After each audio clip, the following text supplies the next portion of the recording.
नमस्कार मित्रांनो, मुंबई किराई चॅनलमध्ये आपल्या सगळ्यांचं स्वागत आहे. तर आज आपण बनवणार आहोत आलू मटरची रस्सा भाजी. आलू आणि मटर हे तर सगळ्यांचंच फेवरेट आहे आणि माझंही फेवरेट आहे. तर त्याचाच बेत आज आम्ही आमच्या घरी बनवलेला आहे आणि ती भाजी आम्ही आमच्या पद्धतीने आमच्या घरी कशी बनवतो ते आम्हाला दाखवायचं आहे. तर ही अशी मस्त अशी आलू मटरची भाजी झालेली आहे ग्रेव्ही बरोबर आणि मस्त वाटाणे आणि बटाट्याबरोबर. तर त्यासाठी काय काय साहित्य लागत आहे ते आपण बघूया. इकडे घेतलेले आहे 10 ते 15 काजू घेतलेले आहेत, 1 चमचा धना पावडर घेतलेले आहे, 2 चमचे लाल मिरची पावडर घेतलेले आहे, 1 चमचा हळद घेतलेली आहे, 2 चमचे मालवणी मसाला, 2 टोमॅटो, कढीपत्ता, कोथिंबीर आणि 2 कांदे आपण असे चिरून घेतलेले आहेत. तर ह्याच्यामध्ये आपण काजूही घेतलेले आहेत 10 ते 15 काजू. ही काजूची आपण पेस्ट करणार आहे. हे ॲक्च्युली आपण वाटणचा मसाला घेतलेला आहे. आणि या इन्ग्रेडियंट्समध्ये अजून एक महत्त्वाचं इन्ग्रेडियंट्स जे आहे आलं लसणाची पेस्ट, ती आपण ताटामध्ये दाखवलेली नव्हती, ती घेतलेली आहे. इकडे आपण 200 ग्रॅम वाटाणे घेतलेले आहेत आणि 2 ते 3 बटाटे आहेत, राईट? आपण ओके 4 बटाटे आपण चांगले स्वच्छ धुवून साळून घेतलेले आहे. आता मस्तपैकी त्यांना हिरवागार कलर आहे, मस्त स्वच्छ धुवून घेतलेले आहे. तर ह्याच्या पुढची प्रिपरेशन म्हणजे आपण कुकरच्या भांड्यामध्ये आपण तेल घेतलेलं आहे 3 चमचे, राईट आहे? तर तेल चांगलं असं कडकडून तापू द्यायचं. हां, तर ह्याच्यामध्ये आपण कढीपत्ता ॲड करणार आहोत. हा कढीपत्ता आपण त्या तडका टाकलेला आहे, चांगले तडकलेले आहेत आपले कढीपत्ता. आणि हा जो मस्त आपण जे वाटण बनवलेलं आहे, जे वाटणचे इन्ग्रेडियंट्स घेतलेले ते वाटणाचा पेस्ट आपण ते मिक्सरमधून काढून घेतलेलं आहे. आणि तीच पेस्ट आता जास्त काही नाही आहे मोठं रॉकेट सायन्स याच्यामध्ये, ती पेस्ट आपण फक्त ह्या आपल्या तेलामध्ये ॲड केलेली आहे. आता ही चांगली फ्राय करून घ्यायची आहे आणि त्याच्यामध्ये ते आपले मसाले टाकून घ्यायचे आहेत. 2 चमचे आपण धनिया पावडर घेतलेले, 2 चमचे मालवणी मसाला, 2 चमचे लाल तिखट घेतलेलं आहे, ते आपण ह्याच्यामध्ये ॲड करून घेतलेलं आहे.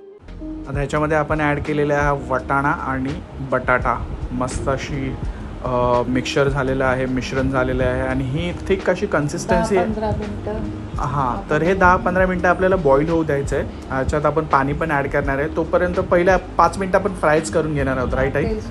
हां, आणि तुला असं काय वाटतं की ह्याला मस्त असं क्रीमी टेक्स्चर आलं आहे, राईट? आपण काजू टाकलेत त्याच्यामुळे हा टेक्स्चर आलेला आहे.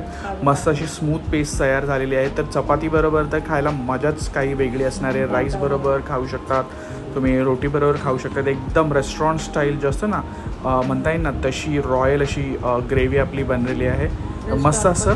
हां, रेस्टॉरंट पद्धतीची. तर आता मस्त आपले हे वाटाणे आणि जे बटाटे आहेत ते चांगले मसाल्यात मिक्स करून गेले. 5 मिनटं असे मसाल्यात भुनून घ्यायचे चांगले आणि त्याच्यानंतर मग आपल्याला 2 कप पाणी टाकायचं आहे. हे 2 कप पाणी आपण कुकरच्या भांड्यामध्ये टाकलेलं आहे. चांगलं मस्तपैकी हे मिश्रण आपल्याला बॉईल होऊ द्यायचं आहे. जास्त काय आपल्याला करायचं नाही. आता ही 15 मिनटं हां, तर ही 10 मिनटं तरी झाकून ठेवायची आहे. आणि हे बघा मस्त असं त्यानंतर कसा बॉईल सुटलेला आहे बघा. वाटाणे आता बॉईल झालेले आहेत, मस्त असा ग्लेज आलेला आहे आपल्या कर्रीला. आता ह्याला ना काही करायचं नाही, आपण 5 मिनटानंतर एका प्लेटमध्ये काढून घ्यायचं. ती ऑलमोस्ट तयार झालेली आहे, राईट आई? आता ही डिश ऑलमोस्ट रेडी झालेली आहे. तर हिला फक्त भांड्यामध्ये आपल्याला सर्व करून घ्यायचं आहे. मस्त असा बॉईल आलेला आहे बघा. माझ्या तोंडाला तर भरपूर पाणी सुटलेलं आहे. तर तुम्हालाही असं वाटत असेल, तुम्हालाही भूक लागली असेल तर तुम्ही ही डिश करून बघा. ही बघा, हे आपण एका प्लेटमध्ये काढून घेतलेली आहे. ती जास्तच गरम होती त्यामुळे आम्ही थोडंसं थांबलो. त्याच्यानंतर ही आपण सर्व करून घेतलेली आहे बघा. छान असे बॉईल झालेले बटाटे, वाटाणे आणि रस्स्याला तर मस्त काहीतरी औरच असं कन्सिस्टन्सी आलेली आहे, थिक कन्सिस्टन्सी बोलू शकता. हे आपण कोथिंबीरने आपण गार्निश केलेलं आहे. तर एकदम रॉयल आणि रिच कलर आलेला आहे. भाताबरोबर तर मस्तच टेस्ट लागते. आणि मी तर आता बसणार आहे, हिला चपातीबरोबर या रस्सा भाजीला खाणार आहे. आलू मटरची डिश आहे आपली, रेस्टॉरंट स्टाईल झालेली आहे. तुम्हालाही असं वाटत असेल तर तुम्ही करून बघा आणि तुमच्या प्रतिक्रिया आम्हाला कमेंट सेक्शनमध्ये कळवायला विसरू नका. प्लीज मुंबई किराई चॅनलचा हा व्हिडिओ बघा शेवटपर्यंत. तुमचे कमेंट्स पाठवा, लाईक करा व्हिडिओला. तुमचा सपोर्ट आणि सबस्क्राईब भरपूर महत्त्वाचे आहेत. मुंबई किराई चॅनलला प्लीज सबस्क्राईब करायला विसरू नका, लाईक करायला विसरू नका, शेअर करायला विसरू नका तुमच्या फ्रेंड्स रिलेटिव्सच्या ग्रुपमध्ये आणि भरघोस प्रतिसाद द्या या चॅनलला. तर भेटूया पुढच्या व्हिडिओमध्ये. तोपर्यंत काळजी घ्या. बाय.